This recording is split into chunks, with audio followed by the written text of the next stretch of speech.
El conocimiento que el público occidental tiene de las culturas indígenas americanas es, en general, muy limitado. Lo más normal es conocer tan solo los nombres de las tres más complejas que se desarrollaron en este vasto continente, las tres con las que toparon los españoles al cruzar el Atlántico: los mayas, los mexicas, mal llamados aztecas, y los incas. Esta última engendró una de las ciudades más conocidas a nivel mundial, Machu Picchu, cuya imagen muchos seguramente teníais en mente, pero ¿sabríais decir cuándo comenzó a construirse?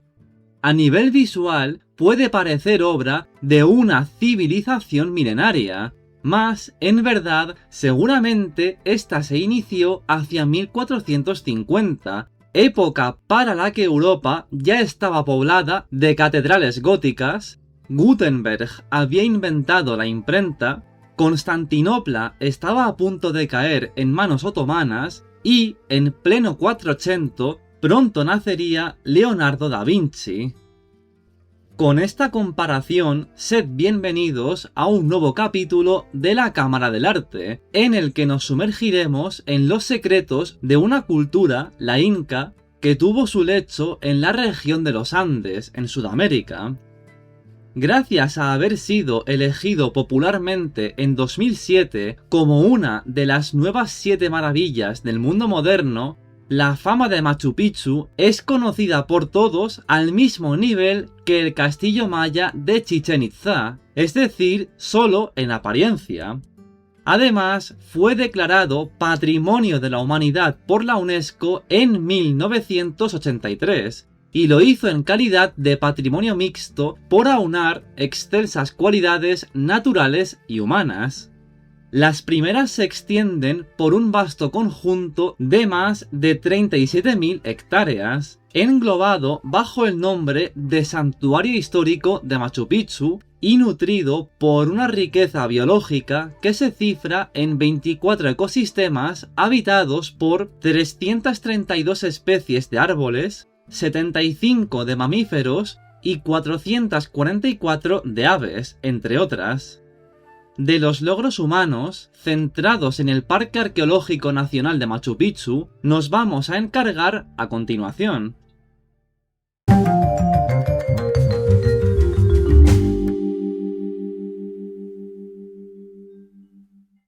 Para poder entender en profundidad el Machu Picchu, primero debemos ahondar en el contexto geográfico que determinó el desarrollo de la civilización inca.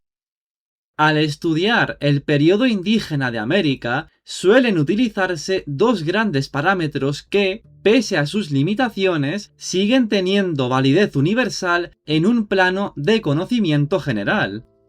El primero se refiere al concepto de área cultural, que delimita zonas con características comunes mantenidas y o modificadas a lo largo de un espacio de tiempo.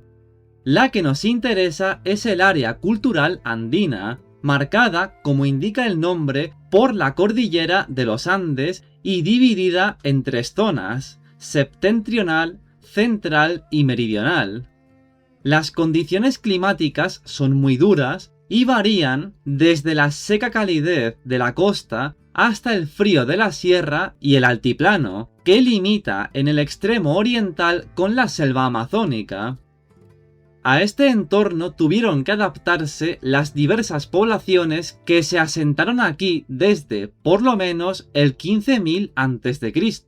que fueron adoptando una base agropecuaria en la que primaba en mayor o menor medida la agricultura o la ganadería en función de los rasgos específicos de los diferentes biomas. El tipo de cultivos varía según la altitud y el clima, hallando desde yucas y frijoles en ambientes cálidos y templados hasta papas en mayores alturas. Por su parte, la actividad ganadera se centraba en el pastoreo de camélidos, sobre todo llamas, alpacas, vicuñas y guanacos. El otro gran parámetro de estudio es la periodización, que genera aún más discordia entre los especialistas que las áreas culturales. Tras intensos debates, se decidió dividir la cronología andina en dos tipos de épocas: los periodos intermedios, protagonizados por desarrollos regionales como los de las culturas Moche y Nazca, y los horizontes, momentos de unificación como Tiahuanaco o los Incas. Se distinguen en total 7 etapas en la evolución del mundo indígena de los Andes: precerámico, periodo inicial, horizonte temprano, intermedio temprano, horizonte medio, intermedio tardío y horizonte tardío. Fue este último, el horizonte tardío, el que protagonizó la cultura inca, un inicial conjunto de jefaturas o señoríos que inició en 1438 bajo el gobierno de Pachacútec una expansión territorial desde su capital, Cuzco, por todo el paraje andino, desde Quito en Ecuador hasta Santiago de Chile, conquista que culminó con Huayna Cápac en 1525.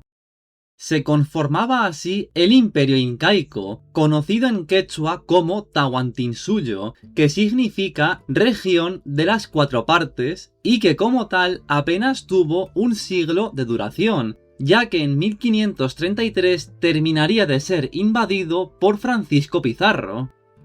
No todo fue conquista militar, pues los incas también realizaron numerosas alianzas diplomáticas con las etnias precedentes, cuyos valores fueron absorbiendo, de tal forma que, sin dejar de ser original, la cultura incaica nace del sincretismo.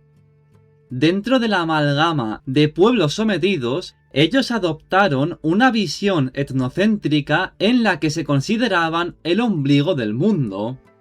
En este sentido, su tradición fue legando oralmente 2 relatos cosmogónicos sobre sus orígenes míticos. El primero lo protagoniza una pareja formada por Manco Cápac y Mamaocllo, creada por el dios Sol Viracocha en el lago Titicaca, de donde parten con la misión de difundir su cultura hasta clavar el báculo en Cuzco, la tierra de su destino.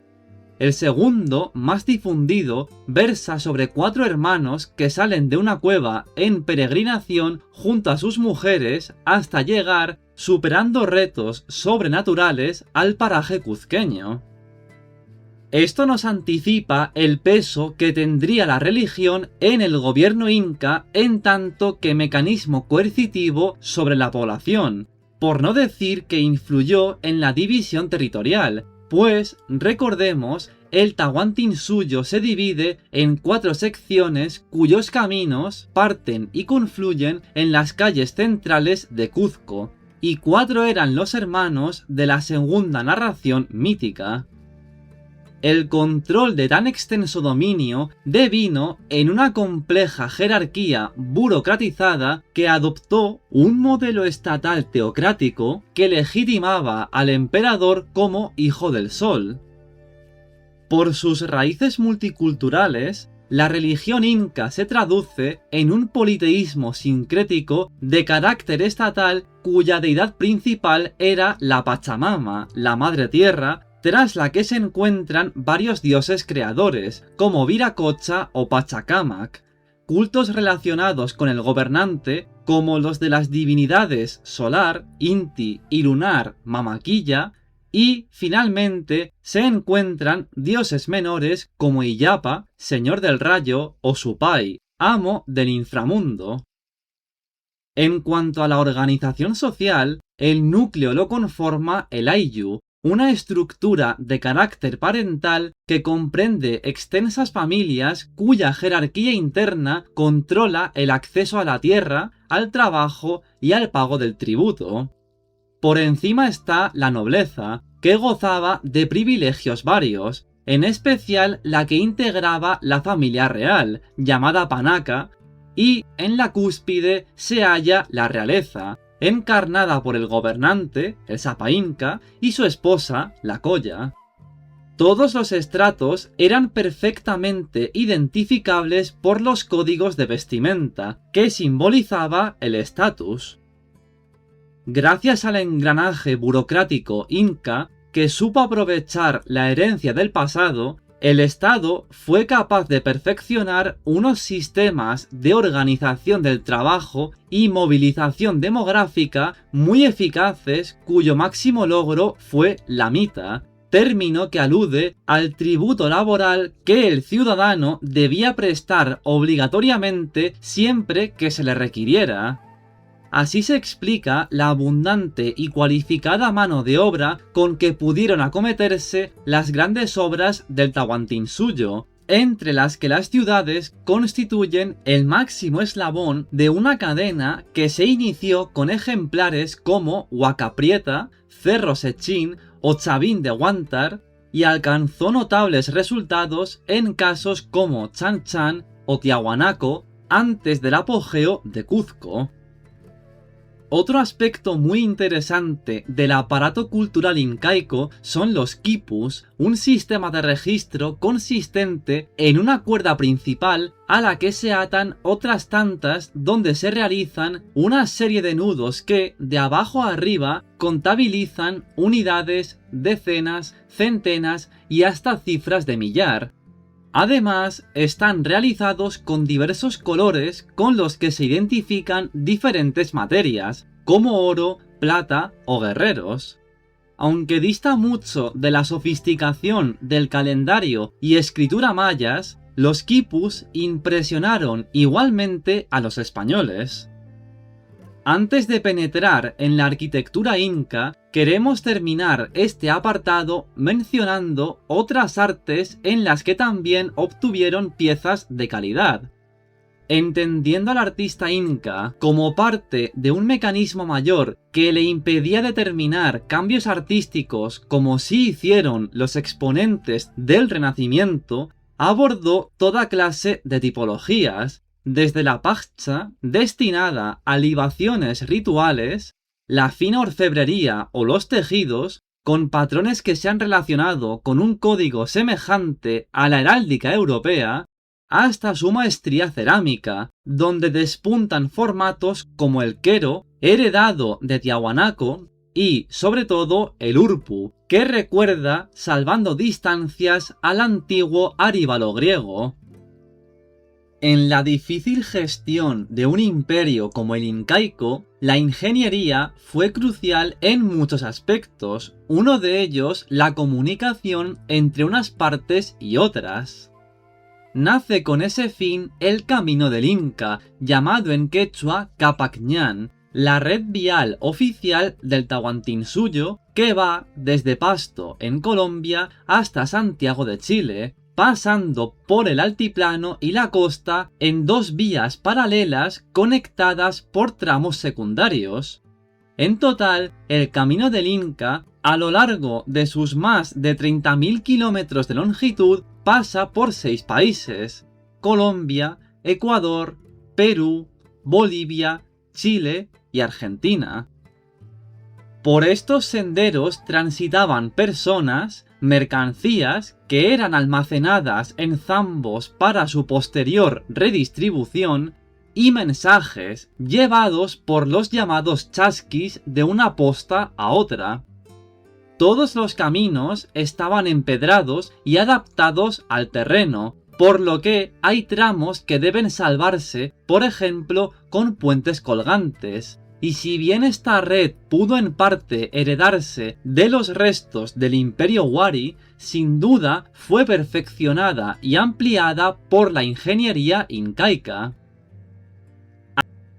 Aquella fue la responsable, a su vez, de otra gran estructura, las andenerías, auténticos monumentos de arquitectura agrícola que logran salvar fuertes condicionantes topográficos como las montañas.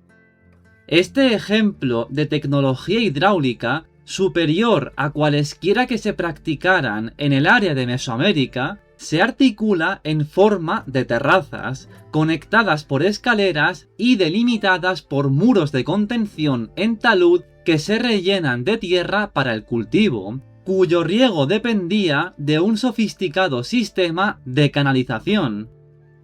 El lugar idóneo para su construcción se calculaba según el grado de humedad y de incidencia de los rayos solares, almacenándose el producto en colcas.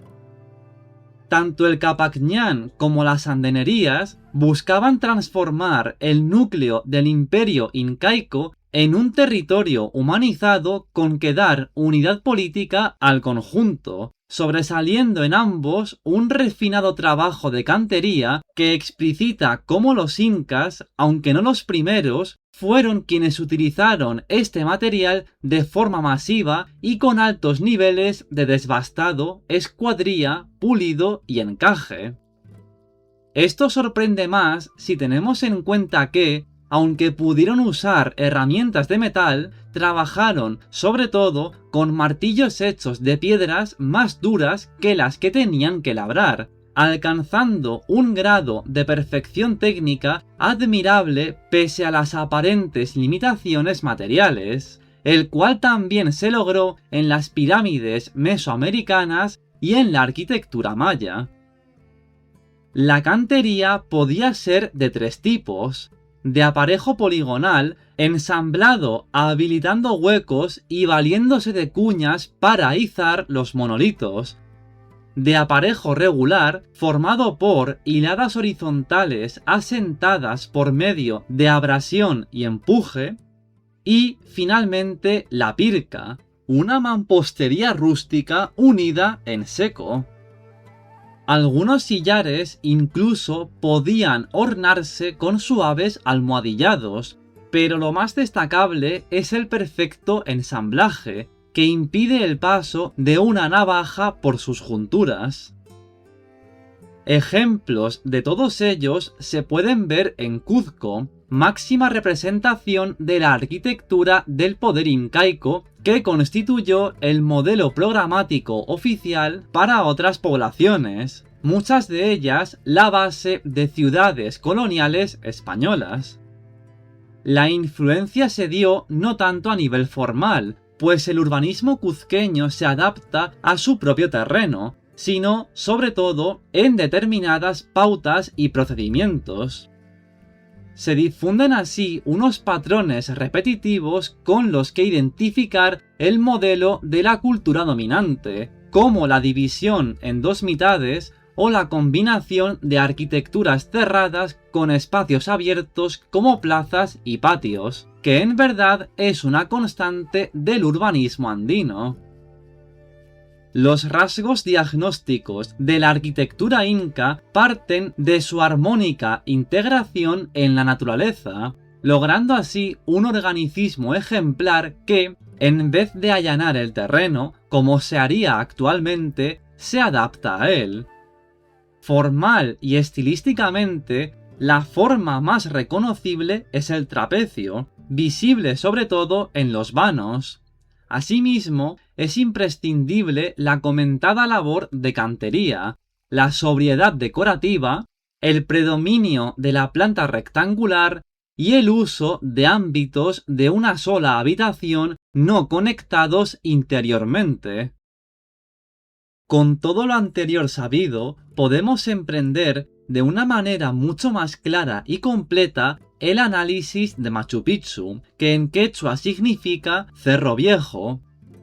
En su canto general, el poeta chileno Pablo Neruda incluyó una miniserie de 12 poemas titulada Alturas de Machu Picchu, de la que extraemos estos versos.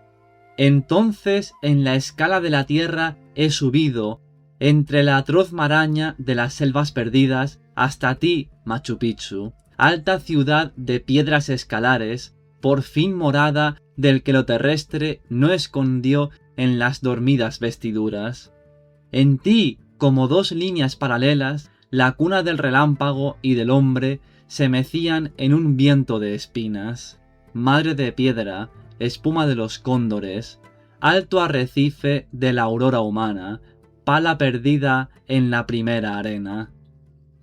La historia de Machu Picchu, tal y como hoy lo contemplamos, es la historia de su arqueología, de más de 100 años de excavaciones que han permitido ir conociendo la maestría de la ingeniería y arquitectura de la civilización incaica.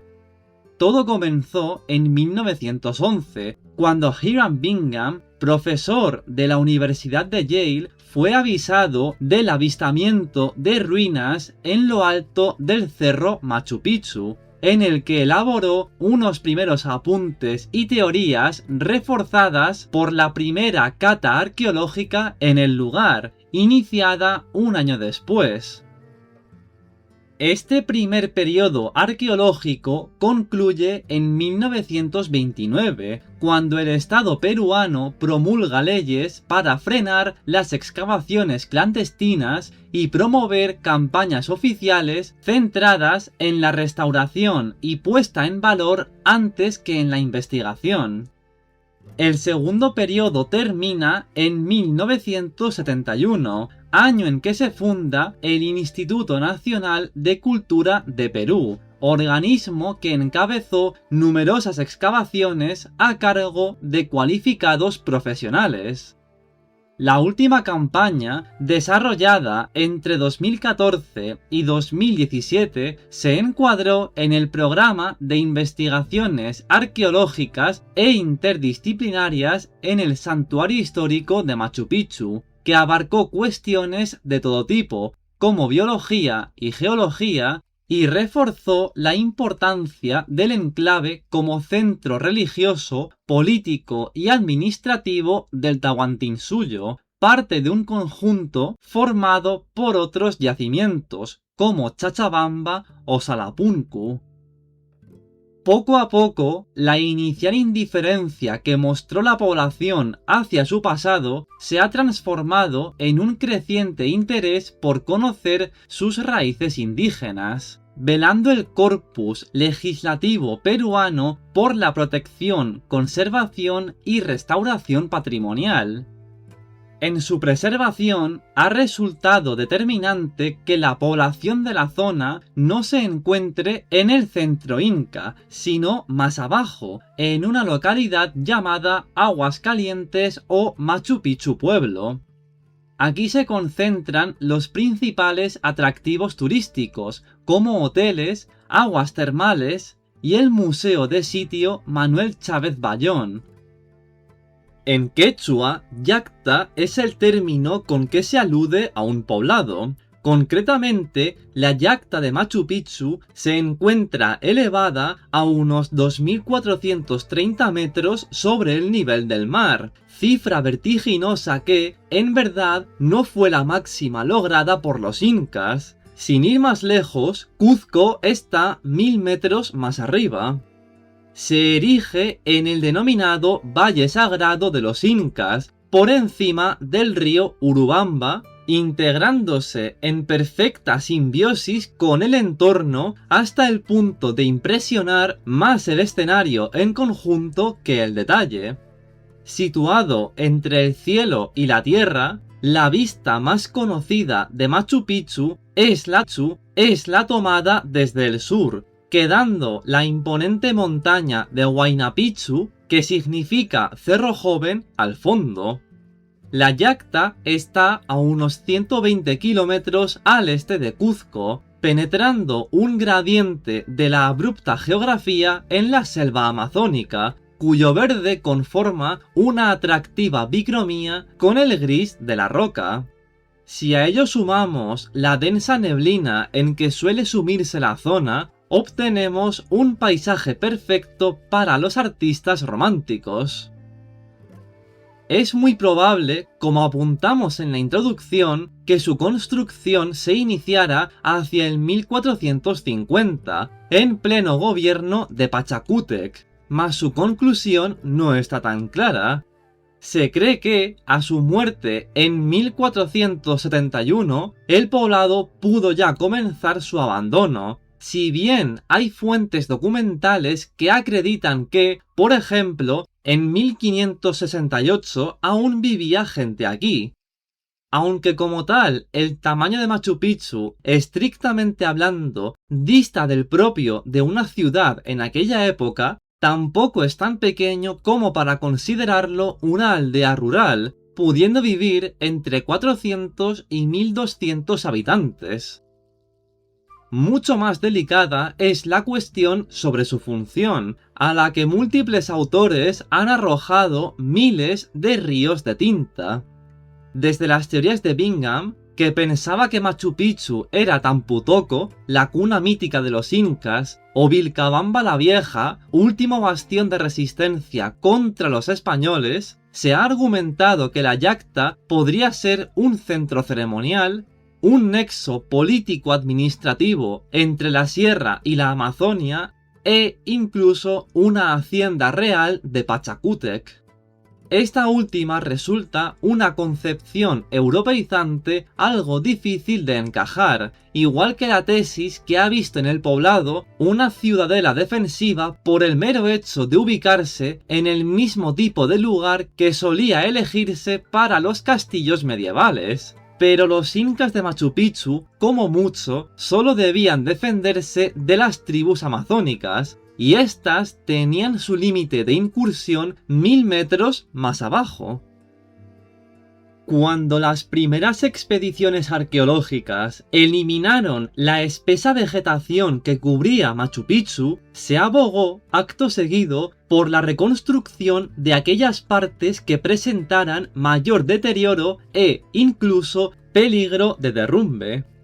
Se buscaba con ello plasmar la imagen de una ciudad detenida en el tiempo, y, ciertamente, las investigaciones han probado que algunas partes aún estaban en construcción cuando llegaron los españoles, por lo que, quizás, la Yacta nunca se terminó. Se ha determinado un proceso constructivo en dos fases. La primera estaría dedicada a la planificación del trabajo, la identificación de las fuentes de agua y la preparación del terreno, adaptado a la orografía mediante terrazas que salvan los desniveles. La segunda se centró en la ordenación del caos de granito, parte del cual puede aún observarse al oeste, para asentar de manera estable los muros de los edificios. El excelente trabajo de los sillares es uno de los rasgos que más delatan el influjo en Machu Picchu de lo que puede denominarse estilo cuzqueño, pese a lo cual sigue utilizándose el adobe, que jamás fue considerado un material de calidad inferior. El uso de la piedra pudo estar ligado, a su vez, a un deseo de permanencia del poder incaico, una aspiración de eternidad semejante a la ambicionada por los faraones del antiguo Egipto. A vista de plano, puede distinguirse una clara separación mediante un foso seco entre la zona sur agrícola, copada por las impresionantes andenerías, donde se cultivaba maíz sobre todo, y la zona norte monumental. Ambas quedan unidas por un único vano de ingreso, el cual enmarca una vista del Huayna Picchu y tiene la forma trapezoidal tan típica de la arquitectura inca.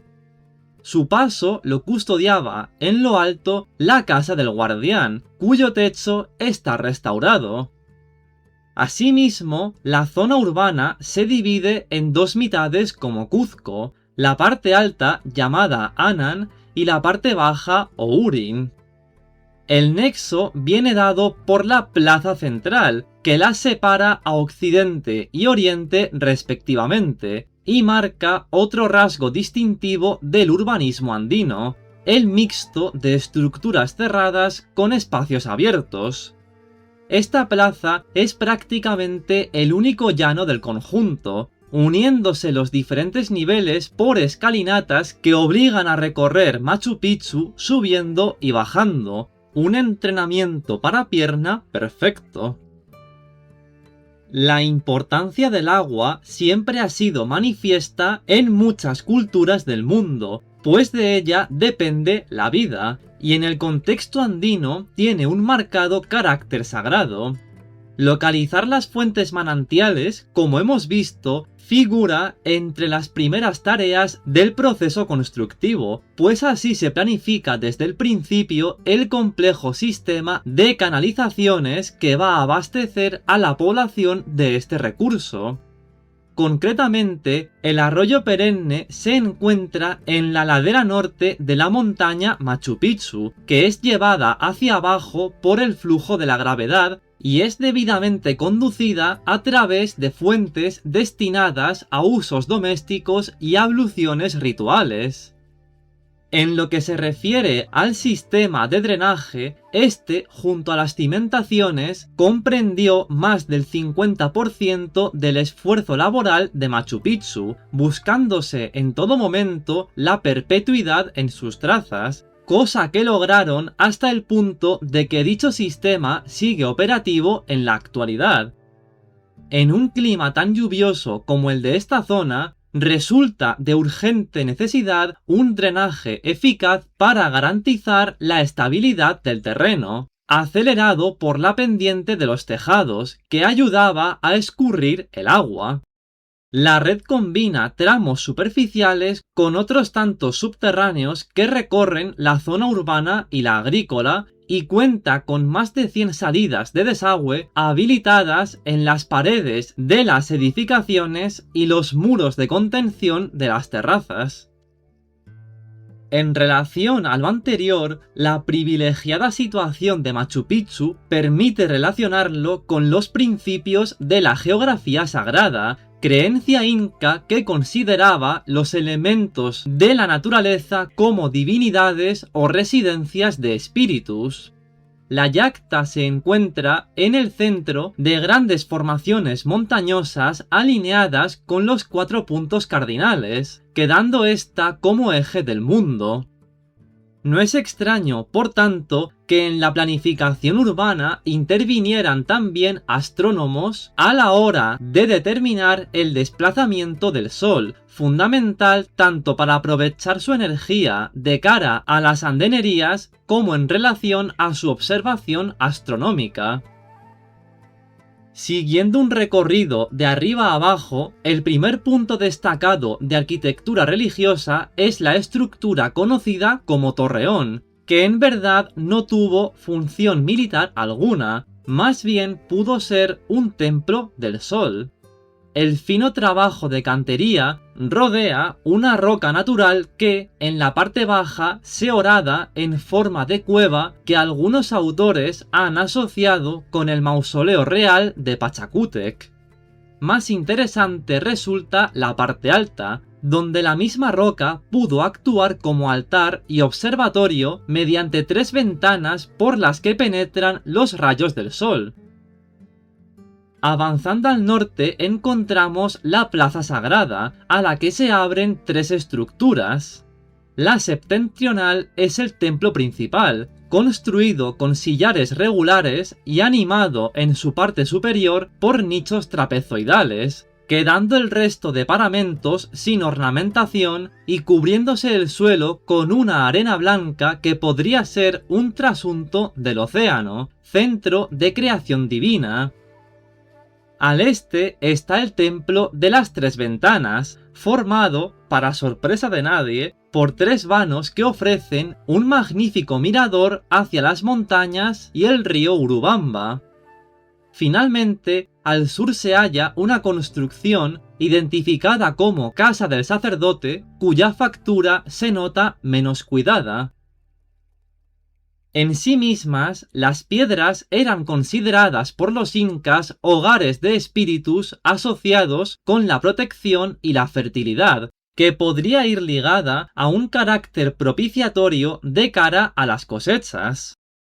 En lo que parece ser una política de colonización agraria para extender la frontera cultivable por los Andes amazónicos y producir excedentes para subsistir en épocas duras como sequías, lluvias copiosas o granizadas, se imploraba la bondad de la Pachamama y se rogaba clemencia a su contraparte, el dios del agua. Por otro lado, las piedras podían representar también a los dioses de las montañas. La más emblemática es la del Intihuatana, labrada en forma de pirámide escalonada y a la que se llega saliendo de la plaza sagrada por el noroeste. Intihuatana significa el lugar al cual se amarraba el sol, razón por la que inicialmente fue relacionado con un reloj solar, pero lo más probable es que cumpliera el rol de observatorio astronómico en base a su privilegiada posición sobre una colina, pudiendo esta piedra ser un émulo en miniatura del Huayna Picchu. En el extremo septentrional se encuentra la Roca Sagrada, que afronta una pequeña plaza flanqueada por dos estructuras abiertas por uno de sus lados, tipología denominada Huayrana. Se apea en una base de piedra bien labrada y sus perfiles remiten a los de las montañas circundantes, por lo que es posible nuevamente una función de culto, aunque científicamente todo esto sigue sin poder probarse. Por detrás de esta roca se abre el camino que lleva a la cima del Huayna Picchu, también intervenida por la acción incaica, y en cuya ladera norte se hallan multitud de cuevas destinadas sobre todo a sepulturas. Nos interesa de entre todas la Gran Caverna, llamada también Templo de la Luna porque este espacio quedaba iluminado en las noches de plenilunio. En tanto que sede de las deidades tutelares, podemos estar ante otro espacio de culto, mas las cuevas y los abrigos rocosos, como hemos visto hace unos segundos, eran un lugar predilecto para depositar los cadáveres, cuyas momias pudieron ser embalsamadas en la roca funeraria situada al suroeste del complejo. Esto se debe a que, en la mentalidad inca, las cuevas eran el origen de la vida y el lugar al que regresaban las almas de los difuntos. Dirigiéndonos para concluir este epígrafe a la mitad inferior, hallamos en primer lugar el Templo del Cóndor, así llamado por plantarse en el suelo una piedra donde se esculpen de forma esquemática los posibles rasgos de este ave, representante o manifestación de las deidades montañosas dentro de las creencias andinas. Cerca se encuentra el Inti Machai, la Cueva del Sol, donde vuelve a especularse sobre una función como observatorio astronómico. Finalmente, en el barrio industrial tenemos la Sala de los Espejos, cuya mampostería es de las mejores del sector oriental de Machu Picchu, y donde los dos discos del suelo llevaron al ingeniero civil Eulogio Cavada a pensar en un posible uso como calendario solar, ya que en un estudio de campo comprobó que, durante los solsticios y equinoccios, los rayos solares que penetran por sendas ventanas impactan en estas superficies con un alto grado de coincidencia. En el ámbito público, Machu Picchu expone la práctica totalidad de tipologías de arquitectura doméstica registradas en la cultura inca, construidas con pirca, sillares de buena calidad y, a veces, adobe en las partes altas. Los muros se construyen en talud, pues ofrecen mejor resistencia frente a los empujes, y en su parte superior originariamente iban coronados por una viga cumbrera que posiblemente sostenía una armadura de madera en la que se disponía un tejado de paja, material perecedero que contrasta con la piedra y que el viento del tiempo se llevó. Las reconstrucciones se basan en tradiciones locales que nos permiten apreciar cómo estos techos se anclaban mediante clavos y argollas de piedra. Desde las citadas huayranas, que tienen un lado abierto al exterior, pasando por las casas sencillas de una sola habitación con o sin hastiales, hasta los edificios de 2 pisos, la variedad tipológica tiene un margen, pero en sí es limitada, repitiéndose modelos y patrones que, como hemos explicado anteriormente, buscan la identificación visual del poder en las zonas dominadas. Ahora bien, dicha limitación puede deberse también a no querer los incas buscar otros procedimientos debido a los nuevos problemas a resolver que engendrarían, prefiriendo ahondar en la experiencia de lo ya conocido.